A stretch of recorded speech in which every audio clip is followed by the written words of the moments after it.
I wanted to surprise her. That's the part that haunts me the most. It was a Wednesday, ordinary in every way except for the fact that I couldn't stop thinking about Amber. She had seemed off lately, distracted, like her mind was always somewhere else. Still, I figured maybe work was just heavy, or maybe we were in a rut like couples sometimes are after a few years. So I decided to do something simple, something thoughtful. I left the office early, swung by the old florist shop 2 blocks from the train station, and picked out her favorite roses. Soft white with pink-tipped petals, just the way she liked them. The florist, an older lady with purple glasses, wrapped them in brown paper and tied it with twine like they used to do when Amber and I were still dating. She even smiled and said, "Lucky woman," and I smiled back because I still believed that was true. I scribbled a quick note on the little card they provided. It wasn't poetic. Just 6 words. "Still choosing you. Always. Adam." The kind of message I thought would mean something. The kind I thought she'd keep in her drawer. I imagined her reading it, smiling, showing it to the girls in her office. Her office was on the 17th floor of a sleek high-rise downtown. Modern, all glass and steel, the kind of place where everyone wore those invisible earpieces and walked around like they were too important to say hello. I had been there before, maybe 4 or 5 times, usually dropping off lunch, sometimes bringing her a coffee during all-nighters. The front desk staff used to greet me with smiles. That day, the guy at the reception barely looked up. He just nodded and buzzed me in. Maybe he didn't recognize me. Maybe he did and didn't know what to say. As I walked through the hall, I noticed something strange. The office was too quiet, not silent. There was still the distant tapping of keyboards and the hum of a printer, but it felt subdued, like I had walked into a room right after someone told a dark secret. The energy was off, and then I heard a muffled laugh coming from one of the conference rooms. Her office door was cracked open, and I didn't think twice before heading in that direction. I figured I'd catch her between meetings, maybe get a genuine reaction out of her for once. It had been a while since anything between us felt spontaneous. A dumb little gesture like this was my attempt to light a spark. But when I got closer, I saw her, Amber, standing in the middle of conference room B. She wasn't alone. A man, tall, sharp suit, dark hair, sat on the edge of the conference table. His blazer was unbuttoned, sleeves rolled up, like he was trying to be the cool boss or whatever. Amber was right in front of him, positioned between his knees. Her hands were on his shoulders. His palms were resting on her hips. It wasn't just the physical closeness. It was the expression on their faces, like they were suspended in some private world where nobody else existed. They weren't kissing, but they weren't exactly not kissing either. Everything about their body language was wrong. Mate. Familiar. Comfortable in a way that had nothing to do with work and everything to do with something else. The way she was smiling at him, God, that smile. It wasn't the kind of smile you give your colleagues when a deal closes. It was soft, warm, secretive, like they were in on something the rest of the world didn't get to know. I stood frozen in the hallway. I didn't say anything.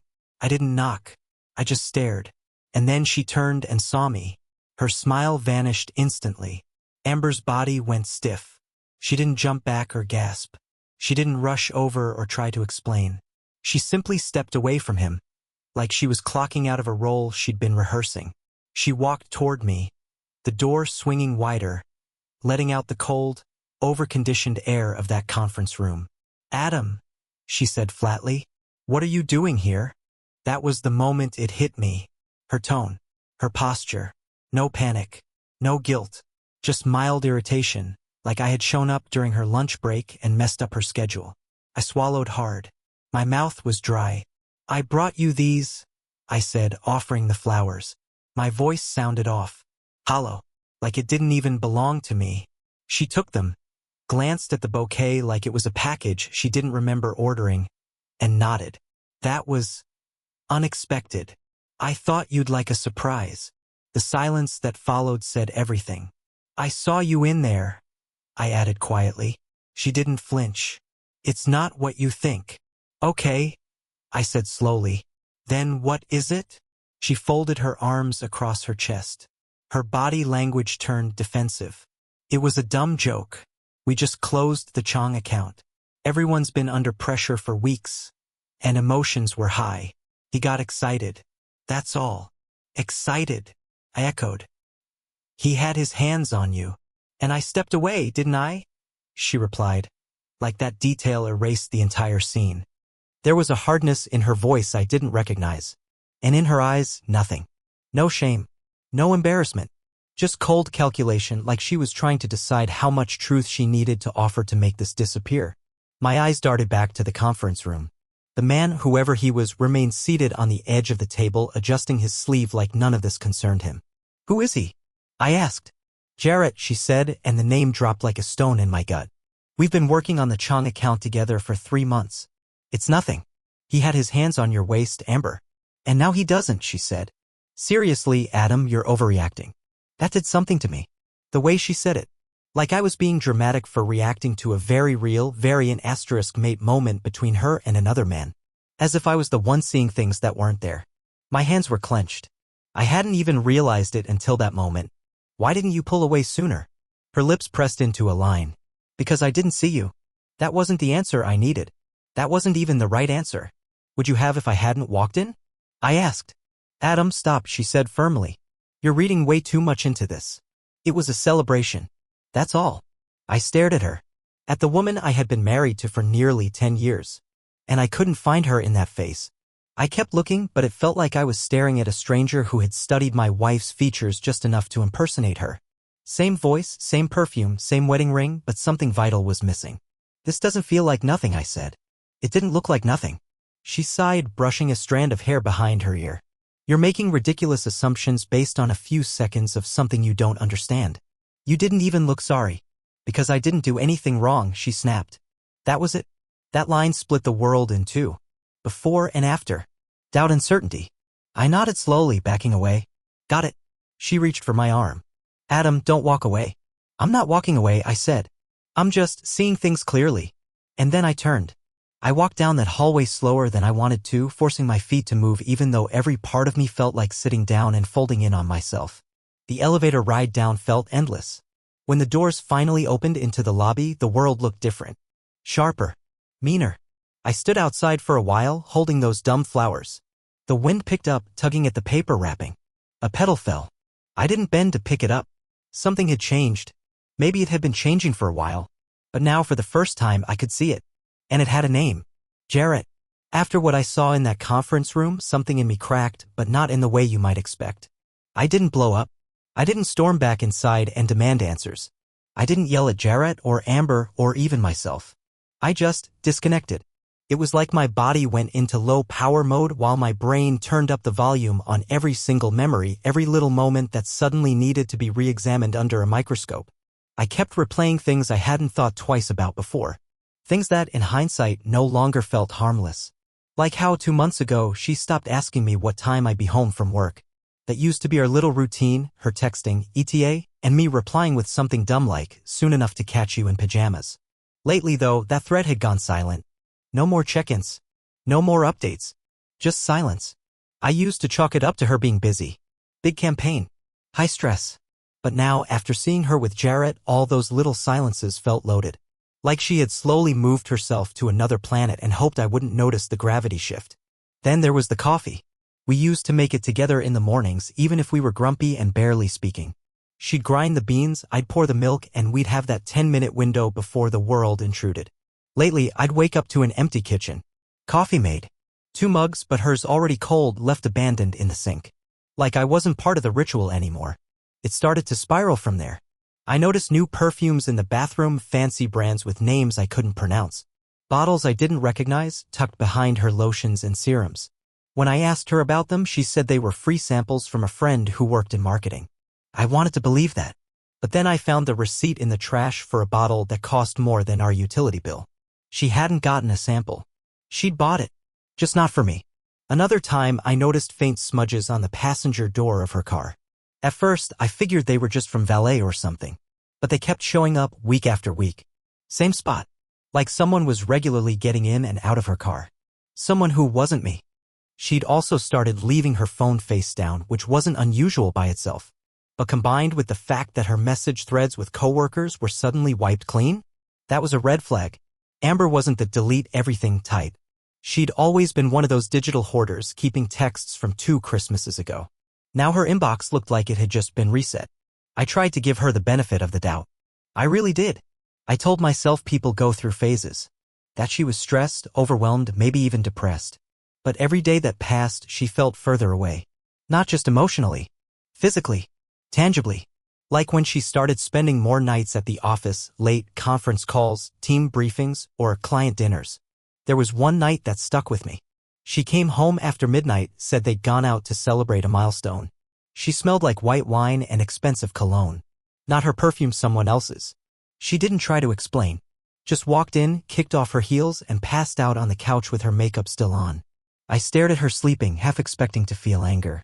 But instead, I just felt this numb, aching sense of being on the outside of something I wasn't allowed to understand. I started to test things subtly. I asked her one morning what Jarrett's last name was. She blinked, caught off guard, then said, "Why?" before giving it. But there was a flicker of something hesitation. Like she had to decide whether or not to lie. That flicker told me more than her answer did. Another day, I asked if I could swing by her office to grab lunch. She paused, then smiled too tightly and said, "Not a good day, babe. Total chaos. Another time." But when I checked her public calendar, yes, I had the link. Her afternoon was wide open. One night, she left her laptop open in the kitchen while she showered. I know, I shouldn't have looked. But after everything, how could I not? Her Slack messages were logged out. Her email was shut down. Nothing damning. Just a few tabs open, one for Zara, one for Yelp, and one for Google Maps. But the map was zoomed in on a restaurant 2 cities over. The kind of place you don't just accidentally search. The kind with candlelit photos and 5-star reviews for romantic atmosphere. She never mentioned that place. Never said she'd been. By now, I had a pit in my stomach that never left. It followed me everywhere, at work, at home, even in my sleep. I'd wake up in the middle of the night and instinctively roll over to check if she was there. She usually was, lying still, phone under her pillow. As if she was guarding it. The paranoia started eating me alive. I downloaded the same GPS app we'd used on a vacation 2 years ago. Back then, it was a sweet thing, so we don't lose each other if we get separated in Barcelona, she'd said. We'd both laughed, thinking we were being so modern and clever. I'd never deleted it. She never turned it off. So one night, while she was out late for team bonding, I opened the app and watched the little blue dot hover nowhere near her office. She was downtown, near the waterfront. My heart dropped. I called her. No answer. Texted, "Everything okay?" She replied 5 minutes later, "Yeah, just wrapping up." Don't wait up. I stared at the screen for a long time, then looked back at the app. The blue dot hadn't moved. She wasn't wrapping up anything. She was staying still. In one place. I told myself maybe they had a client dinner at a nice restaurant. Maybe she was just trying to keep things professional. Maybe. But deep down I knew. I started keeping notes. Not like a crazy person, but yeah, maybe a little. Just a private doc. A list of all the inconsistencies. Dates. Times. Places. I wasn't sure what I'd do with it. Maybe nothing. Maybe everything. But I needed it. I needed to stop feeling like I was imagining things. One evening, she came home and sat beside me on the couch, acting like everything was normal. She asked about my day, rubbed my shoulder, even leaned her head on me while we watched some dumb cooking show. And all I could think about was the man from the conference room. Jarrett. His hands on her waist. Her smile that wasn't meant for me. When she laughed at something on the screen, I felt cold. It wasn't the kind of laugh that said she was guilty. It was the kind that said she didn't think I knew. That she was still safe. That I was still asleep. But I wasn't. Not anymore. And even though I didn't have proof yet, I had something else now. Doubt. And once that seed is planted, it doesn't go away. It grows. Fast. Quiet. Merciless. The thing about doubt is, it doesn't just sit there. It festers. It feeds on silence and half smiles and missed calls. It whispers questions when you're trying to sleep. It turns normal moments into puzzles where every look, every word might be hiding something. I told myself I wouldn't snoop again. I lied. A week after the scene at Amber's office, I found myself alone in the kitchen. She had gone out again, claiming there was a late dinner with the marketing team.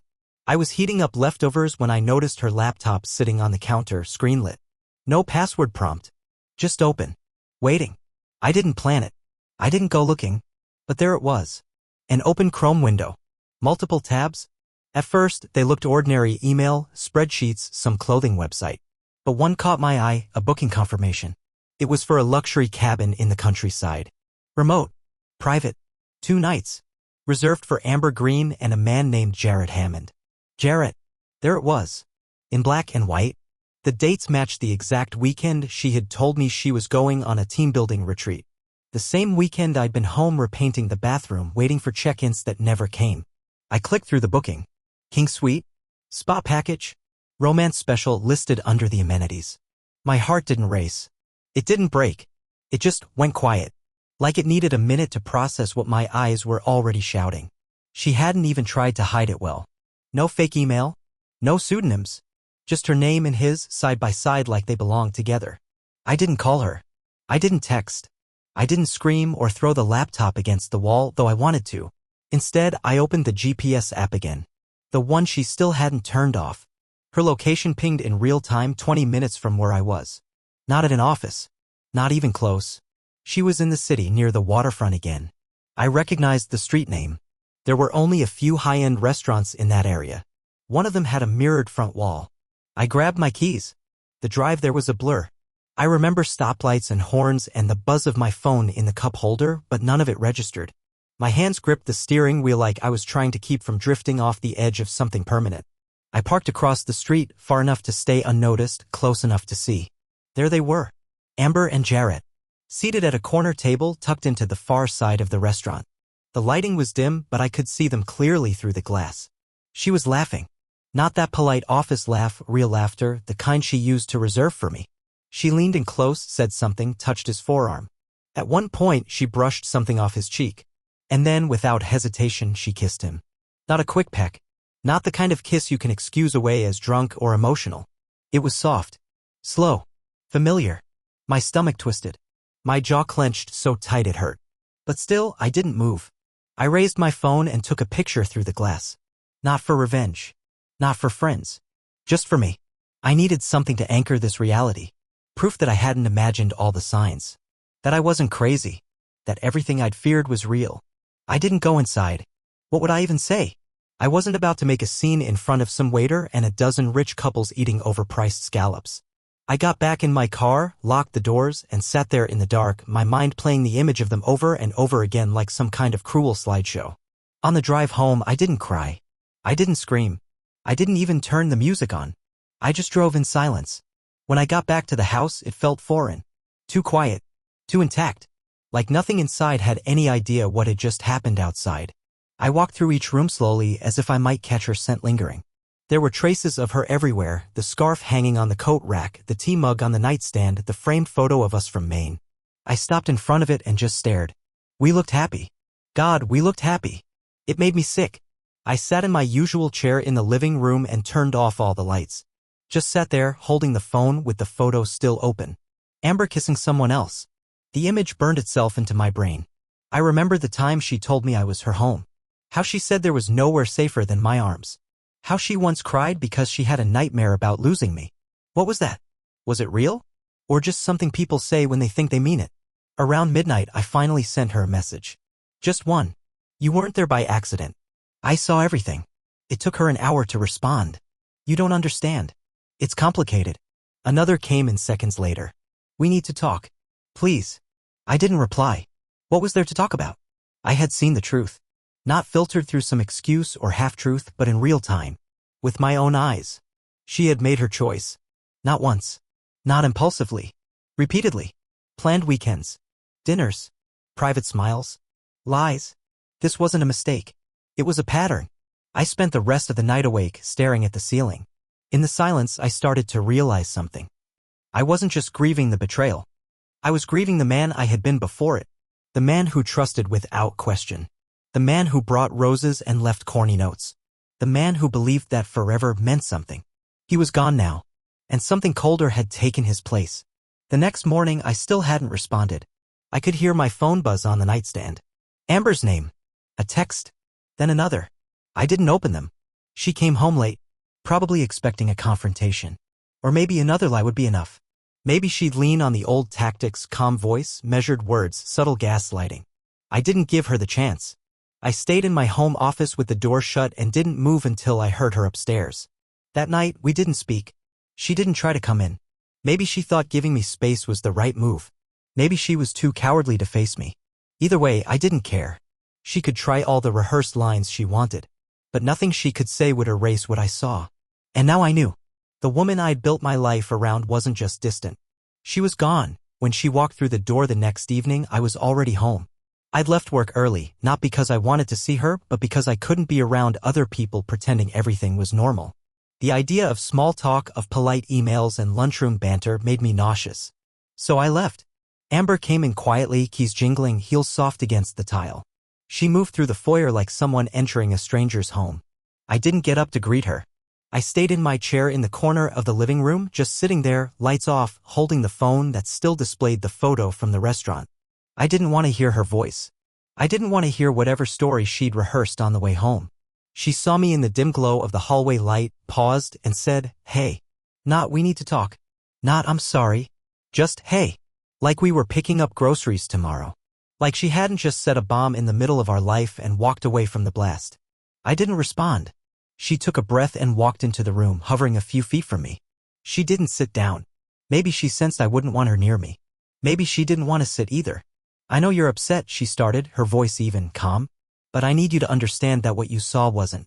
"Don't," I said, finally speaking. She stopped mid-sentence, lips still parted. "You don't get to twist this," I continued. "You don't get to frame it. I saw what I saw." "It's not that simple," she said, dropping her gaze. "It is," I said. "It's painfully simple." She hesitated, then stepped back like she needed space from her own guilt. "There's more to this than you know," she said quietly. "No," I said, looking her dead in the eye. "There's only one thing I need to know. You kissed him. You've been lying to me. And you planned a weekend with him, our anniversary weekend." That hit her. She looked up, eyes flickering. "You were gonna be with him in that cabin," I added. "While I sat at home thinking you were with coworkers, maybe planning to surprise you when you got back." "Adam, you, what?" I snapped, louder now. "You were gonna end it? You were just saying goodbye? Don't insult me." She wrapped her arms around herself like she was cold. "I didn't mean for it to go this far," she whispered. I let out a laugh, sharp, bitter. "What did you think was gonna happen, Amber? That I'd never find out? That I'd keep making coffee for you every morning while you made out with Jarrett behind conference room doors?" "Stop," she said, her voice trembling. "I'm not the one who needs to stop," I said. "You already did. You stopped caring. You stopped talking to me. You stopped showing up." She flinched at that. "I don't know when it happened," I said, quieter now. "But I felt it. The mornings got quiet. The nights got cold. And I told myself it was stress, work, whatever. But it wasn't. It was you. Leaving." She sat down slowly on the edge of the couch. Her face was pale. "I didn't stop loving you," she said, almost inaudibly. I turned toward her, phone still in hand. I held it up, let her see the screen again. "That kiss?" "You did," I said. "Right there. That's what that is?" She looked away, tears finally pooling. "I was lonely," she murmured. "So was I replied. But I didn't go looking for someone else to fill the silence." She wiped her cheek, more defensive now. "It wasn't about replacing you." "Then what was it?" I asked. She hesitated. "It was he made me feel something again." That was the moment I stopped hoping for anything redemptive. The moment I realized she wasn't even trying to fight for this. She just wanted to explain it away, maybe soften the fall. "You know what hurts the most?" I said. "You didn't even seem sorry. Not when I saw you. Not now. You're just explaining like this is some unfortunate mess we both stepped in." "I am sorry," she said. "But it's complicated." I shook my head. "No, it's not. It's betrayal.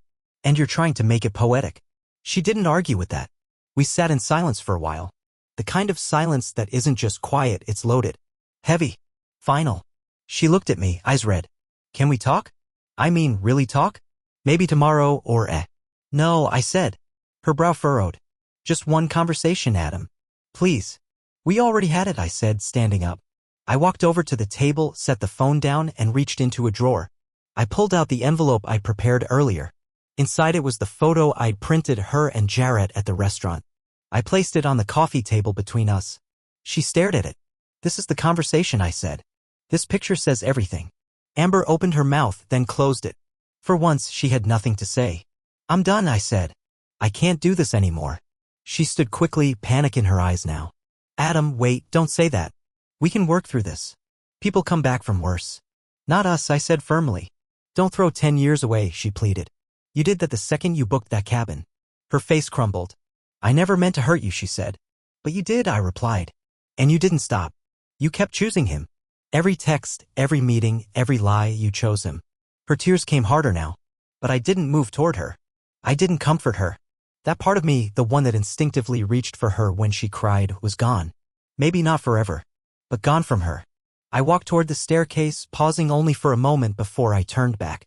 You need to figure out where you're staying tonight. She blinked. What? You're not sleeping here, I said. You're kicking me out? She asked, stunned.